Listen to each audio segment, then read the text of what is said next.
স্ত্রী সহবাসের সময় শরীরে যে কাপড় আছে সেই কাপড়ে যদি নাপাকিল না লাগে তাহলে সেই কাপড় দিয়ে কি ইবাদতবন্দি নামাজ পড়া যাবে? হ্যাঁ, তাহলে সেই কাপড় নাপাক নয়। জুনবি হলে অর্থাৎ সহবাস করলে শরীর নাপাক হওয়া মানে গোসল ফরজ, কিন্তু শরীর এইরকম নাপাক হয়নি যে শরীরটাই নাপাক হয়ে গেছে, যার ফলে শরীরে যে কাপড় স্পর্শ করবে তাও নাপাক হয়ে যাবে, অথবা শরীর থেকে যে ঘাম বেরোবে সেই ঘাম কাপড়ে লাগলে নাপাক হয়ে যাবে, এমন বিষয় নয়।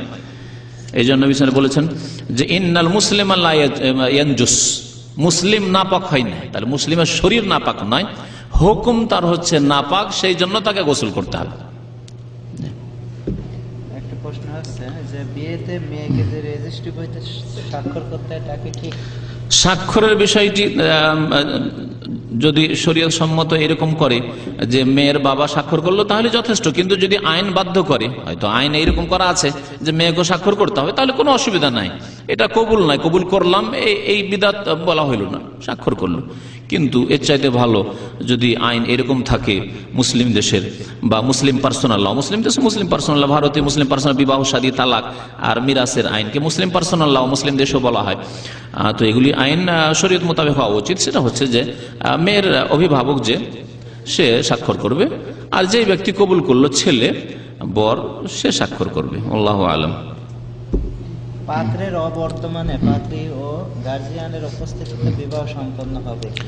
পাত্র সেখানে উপস্থিত নেই, কিন্তু পাত্র যদি কবুল করে, যেমন বিদেশে আছে টেলিফোনে কবুল করছে, তাহলে কোনো অসুবিধা নেই, সাক্ষী থাকতে হবে এক কথায়, সেই ব্যক্তি কবুল করলো কিনা ছেলের কাছে সাক্ষী, অথবা যেখানে আওয়াজ শুনছে সেই আওয়াজ চিনতে পারলো যে অমুক ব্যক্তি কবুল করলো, তাহলে অসুবিধা নেই। স্বপ্নদোষ হওয়ার পর এমন সময় জাগ্রত হলো যে আজানের সময় হয়ে যায়, তখন পবিত্র হওয়ার পূর্বে কি আজান দেওয়া যাবে? স্বপ্নদোষ হয়ে গেছে সেই সময় কি হলো? এই অবস্থায় আজান দেওয়া যাবে?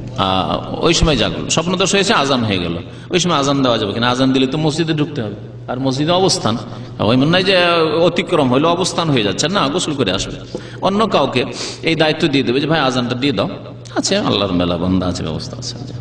হজ বা উমরায় গিয়ে কি মহিলাদের চুল কর্তন করতে হবে? হজ এবং উমরায় গিয়ে, হজ বা উমরায় গিয়ে কি মহিলাদের চুল কাটতে হবে? হ্যাঁ, চুল কাটতে হবে, এবং এই চুল কাটা হাদিসে বলা হয়েছে যে কাদর আনমোলা, আঙ্গুলের যে একটা পোর আছে, একটা জোড় আছে, এতটুকু শুধু কাটবে, আর সেটা নিজে মহিলারা কাটবে অথবা তার মাহরাম স্বামী অথবা তার যে মাহরাম যার সাথে স্থায়ীভাবে বিবাহ হারাম তারা কাটবে, নিজের ভাই, নিজের বাবা, নিজের ছেলে, ওরা কাটবে। অন্য কোনো অপর পুরুষ যাদের সাথে বিবাহ জায়েজ আছে, স্পর্শ করা জায়েজ নয়, এরকম চুল কাটাও জায়েজ নয় তাদের কাছে। জি জি উকিল বাপের বিদাত আমাদের দেশে আছে, উকিল বাপের বিদাত, নিজের বাবা থাকতে আর উকিল বাপ কিসের? আল্লাহ বলছেন উদউহুম লিআবাইহিম ওয়া আকসাতু ইনদাল্লাহ, বাপের নাম ধরে ডাক, অন্য কেউ বাপ হইতে পারে না। সাল্লাল্লাহু আলাইহি ওয়া সাল্লাম মুহাম্মদ ওয়া আলা আলিহি ওয়া সাহবিহি আজমাইন।